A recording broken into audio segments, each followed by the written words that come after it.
Hello नमस्कार मेरे प्यारे दोस्तों। चलो आज हम लोग देखेंगे हिस्ट्री का बहुत ही इम्पोर्टेंट क्वेश्चन सब जो कि आने वाले प्रतियोगिता परीक्षा के लिए बहुत ही महत्वपूर्ण है। चलिए स्टार्ट करते हैं।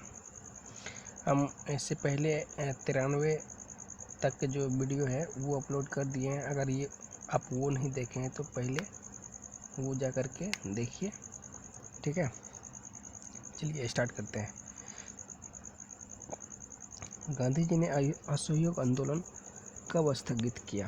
तो 5 फरवरी 1922 ईस्वी में गांधी जी ने असहयोग आंदोलन को स्थगित कर दिया था। तो अगला क्वेश्चन आता है कि असहयोग आंदोलन स्थगित क्यों किया गया? आखिर क्या कारण था जो असहयोग आंदोलन को स्थगित कर दिया था? तो इसका सही जवाब है गोरखपुर जिले में चौरी चौरा नामक स्थान पर आंदोलनकारियों ने जो गुस्से में आकर के थाने में आग लगा दिया था, जिसकी वजह से 22 थानेदार जो है सिपाही की मौत हो गई थी, जिसकी वजह से वहाँ पे इस आंदोलन को गांधी जी द्वारा स्थगित करना पड़ा, ठीक है। तो ये कब हुआ स्थगित? तो 5 ये जो आपका है 5 फरवरी 1922 को। चलिए अगला है गांधी जी को 95 नंबर क्वेश्चन है। गांधी जी को कब गिरफ्तार किया गया कर 6 वर्ष की कैद की सज़ा सुनाई गई? देखिए 13 मार्च 1922 को गांधी जी को गिरफ्तार कर लिया गया और उसे 6 वर्ष की कैद सज़ा सुनाई गई, ठीक है। अगला क्वेश्चन है स्वास्थ्य संबंधी कारण को देखते हुए गांधी जी को कैद से कब रिहा किया गया? तो 5 फरवरी 1924 को गांधी जी को रिहा कर दिया गया। चलिए 97 नंबर क्वेश्चन है मेवाड़ भीड़ आंदोलन के नेता कौन था? तो मोतीलाल तेजवात मेवाड़ भीड़ आंदोलन के नेता थे। 98 नंबर क्वेश्चन है मेवाड़ भीड़ आंदोलन कब शुरू हुआ था? तो 1922 में मेवाड़ भीड़ आंदोलन शुरू हुआ था। चलिए अगला क्वेश्चन है स्वराज पार्टी कब और किसने स्थापना किया था? तो स्वराज पार्टी का स्थापना 1927 ईस्वी में इलाहाबाद में चित्तरंजन दास और मोतीलाल नेहरू के द्वारा मिलकर किया गया था। स्वराज पार्टी का स्थापना कब किया गया था? तो 1927 में। 100 नंबर क्वेश्चन है महात्मा गांधी कांग्रेस के अध्यक्ष किस अधिवेशन में चुना गया? तो बहुत इंपॉर्टेंट क्वेश्चन है। बेलगांव अधिवेशन में 1924 ईस्वी में महात्मा गांधी जो है अध्यक्ष बने थे कांग्रेस के। चलिए अगला क्वेश्चन है 101 हिंदुस्तान रिपब्लिक एसोसिएशन की स्थापना कब और किसने की? तो इसका सही जवाब है सचिंद्र सन्याल 1924। 102 नंबर क्वेश्चन है हिंदुस्तान एसोसिएशन रिपब्लिक एसोसिएशन की नींव किसने रखी? तो Bhagat Singh 1928। Hindustan association republic association की नींव किसने रखी? भगत सिंह रखी है 1928 में, ठीक है। अगला क्वेश्चन है काकोरी कांड कब किया गया? तो 9 अगस्त 1925। बहुत इंपॉर्टेंट क्वेश्चन है दोस्त। अगर ध्यान से आप देखिएगा तो आने वाले एग्जाम में आपको देखने को इसी वीडियो से आपको मिल जाएगा कि इस तरह का क्वेश्चन है या नहीं। चलिए काकोरी कांड जो हुआ था कब हुआ था? 9 अगस्त 1925 को काकोरी कांड हुआ था।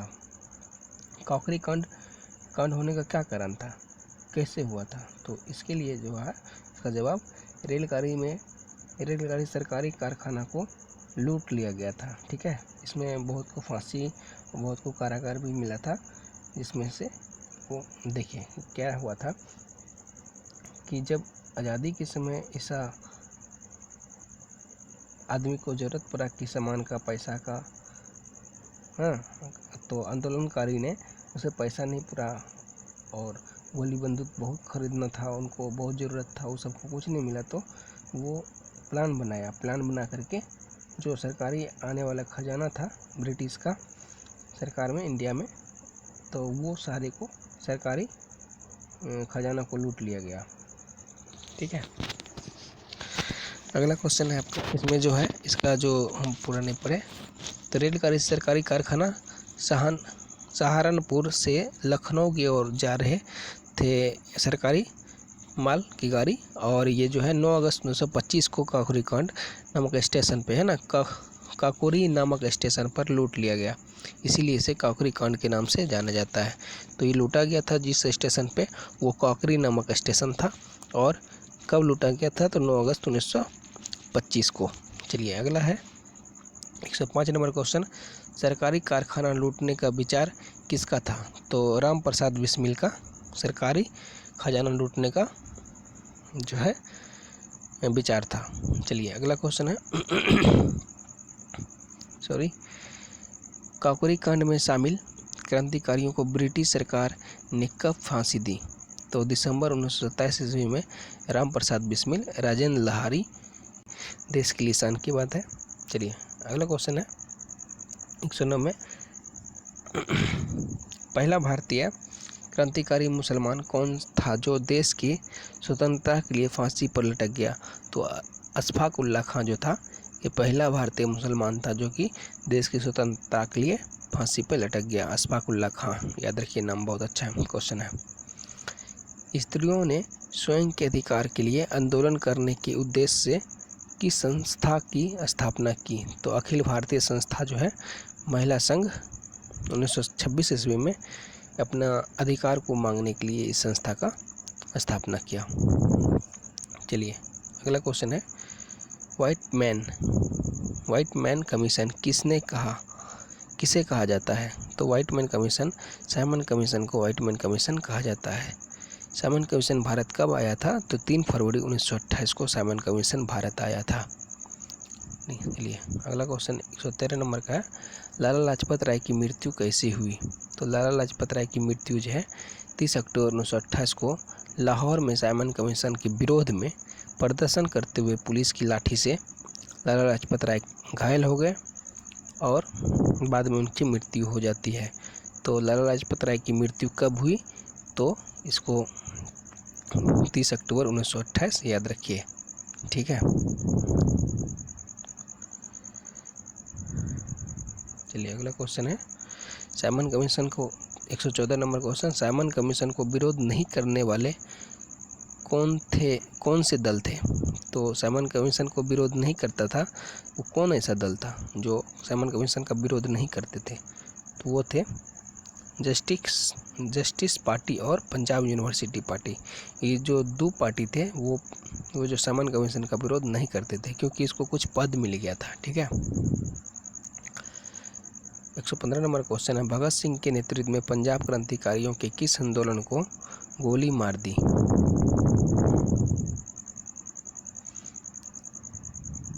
तो यह है लाहौर के तत्कालिक सहायक पुलिस कप्तान छंडल को 17 दिसंबर 1928 में गोली मार दिया गया था, ठीक है। 1928 को 17 दिसंबर 1928 को गोली मार दिया गया था भगत सिंह के नेतृत्व में, ठीक। अगला क्वेश्चन है, किस बिल के विरोध में बटुकेश्वर दत्त और भगत सिंह ने दिल्ली सेंट्रल असेंबली में खाली बेंचों पर बम फेंका था, तो वो है पब्लिक सेफ्टी बिल का मांग करने के लिए बटुकेश्वर दत्त और भगत सिंह दोनों मिल करके दिल्ली में चल रहे थे मीटिंग, उस असेंबली में खाली बेंच पर बम फेंक दिया।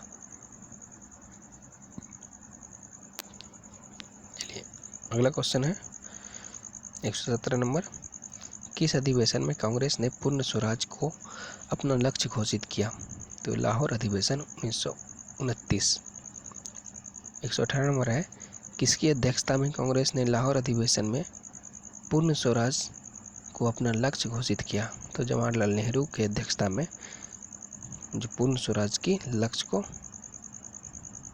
घोषित किया गया। चलिए 119 नंबर क्वेश्चन है, मध्यरात्रि को जवाहरलाल नेहरू ने किस नदी के तट पर नव गृहीत तिरंगा झंडा को फहराया, तो ये क्वेश्चन आपको याद रखना है, रावी नदी पर। 120 नंबर क्वेश्चन है, पहली बार तिरंगा कब फहराया गया, तो 31 दिसंबर 1929 को पहली बार रावी नदी के तट पर, है ना, फहराया गया था। चलिए, कांग्रेस के किस अधिवेशन में स्वतंत्रता दिवस मनाने का प्रस्ताव पारित किया गया है? तो लाहौर अधिवेशन 26 जनवरी 1930 में। चलिए, 122 नंबर है, गांधी जी ने दांडी यात्रा कब और कहाँ से शुरू किया था? तो 22 मार्च 1930 साबरमती आश्रम से, जो कि बहुत बहुत इम्पोर्टेंट क्वेश्चन है।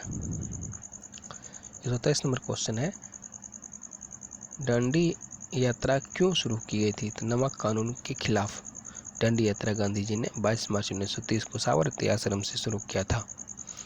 124 नंबर क्वेश्चन है, साबरमती आश्रम से दांडी तक गांधी जी ने पहुंचने के लिए कितने दिनों तक लगातार चलते रहे थे? तो 24 दिन तक लगातार चलते रहे, तब जाकर के वो वहाँ पहुँचे थे।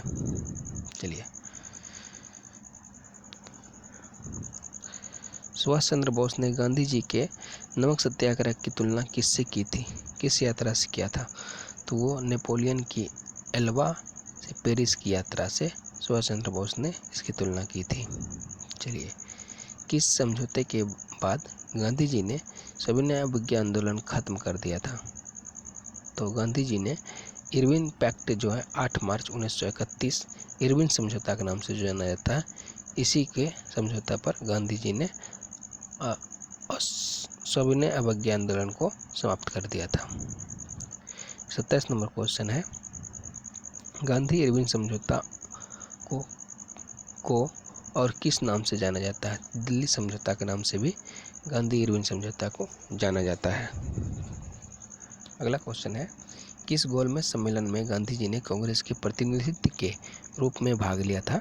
तो वो आपका है दूसरा गोलमेज सम्मेलन में भाग लिया था। अगला क्वेश्चन है, दूसरा गोलमेज सम्मेलन कब हुआ था? तो इसका सही जवाब है 7 सितंबर 1931। 130 नंबर क्वेश्चन है, तीनों गोलमेज सम्मेलन के समय इंग्लैंड का प्रधानमंत्री कौन थे? तो जेम्स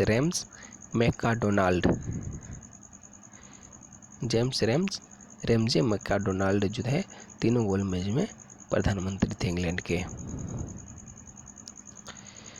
131 नंबर क्वेश्चन है, किन्हें अधोतों के प्रतिनिधित्व के तौर पर तीनों गोलमेज सम्मेलन में बुलाया गया था?